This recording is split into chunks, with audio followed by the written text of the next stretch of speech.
Hi, I'm Matt Parrott, Chartered Tax Advisor from Tax Shop Accountants in Wellington.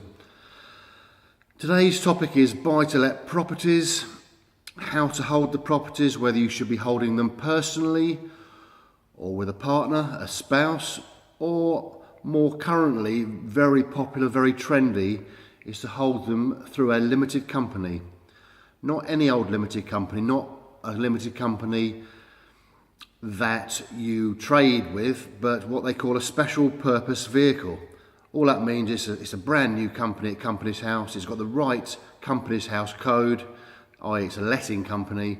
The mortgage companies like that because you're not going to have a risky trading adventure and lose your money, so the properties get repossessed, etc. So you have to have a letting company that just lets out properties, and you can hold various amounts of properties within this company. So yeah, very trendy at the moment. Why are people going towards limited companies? Well, I'm not sure that really many people should be going towards limited companies. Perhaps property developers in London, of course, very high values, people dealing with lots of properties. But generally speaking, could be potentially a very, very bad idea. I'll come to that later, why that would be. But the reason people are going towards the limited companies is because the government are phasing out tax relief at the higher rates on your mortgage interest. So this means that rather than getting 45% tax relief on the interest against your rents, you're going to be restricted to 20% interest. And that's a big difference. Now, should you have a limited company? Right, the 4 points I'd say. The first point, you need to be a higher rate taxpayer. If you've only got £10,000-15,000 of income, don't bother. It's a waste of time. So firstly, be a higher rate taxpayer. Perhaps you might have income, PAYE income of 35,000, which you're a basic rate taxpayer. And if you've got 2 or 3 buy-to-let properties that push you over into the higher rates on just the rental income, then maybe, yes, you'll become a higher rate taxpayer, so that could apply to you. So number one, be a higher rate taxpayer, otherwise don't bother. Number two, you need to provide services yourself. Okay, what I mean by this, if you've got a couple of properties, don't just go and get an estate agent to manage them for you. You've got to manage them yourself. You've got to do a lot of work yourself. The reason for this, you need to be a trading company, not an investment company. It's difficult to be a trading company. There's case law against you and with you, but there's case law that will determine whether you are an investment company or a trading company. Next, my third point, you need to have at least 5 properties, or at least you plan to have at least 5 properties. So don't just do it with one buy-to-let, it's just not worth it.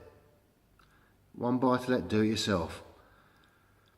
And fourthly, it needs to be a long-term investment. You don't just buy them, rent them out for a year or two and then sell them to make a profit. It's not going to work. You're going to have capital gains tax issues, dividend tax issues, all kinds of issues. Don't do it. So those 4 points, make sure they apply to you.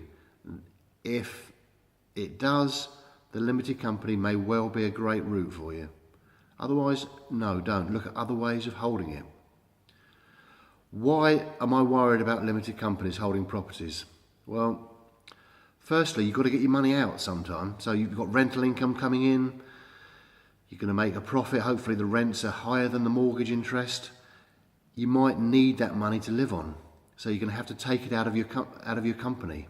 To get it out of your company, you're going to be either taking a salary, you've got national insurance costs there, very expensive to get it out, or you'll be taking dividends. Now dividends, the spring budget in 2017, they've just reduced the tax-free dividend allowance from 5,000 to 2,000. It means any dividends over 2,000, you're going to be paying at least 7.5% personal tax, maybe 32.5% if you're a high rate taxpayer. So again, be very careful. And historically, there's always been a problem with having property within a limited company. If you take the example where you sell the property, you make a profit on it, the company will pay corporation tax. It's going to pay 20% corporation tax on that profit. Then to get the money out of the company, if you need it, you're potentially going to pay another 32.5% to get the money out if you're a 40% taxpayer.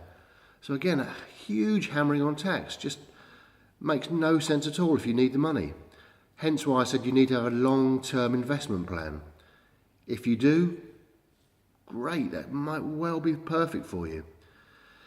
But this is the double tax, the company tax and the personal tax, be very careful. You could be paying 50-60% tax to get your money out.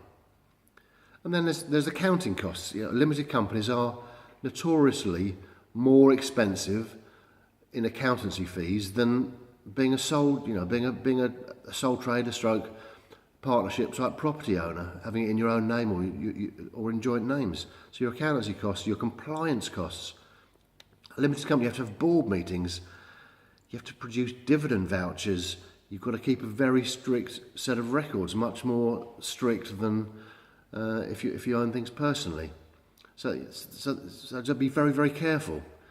Consider alternative methods of holding the property.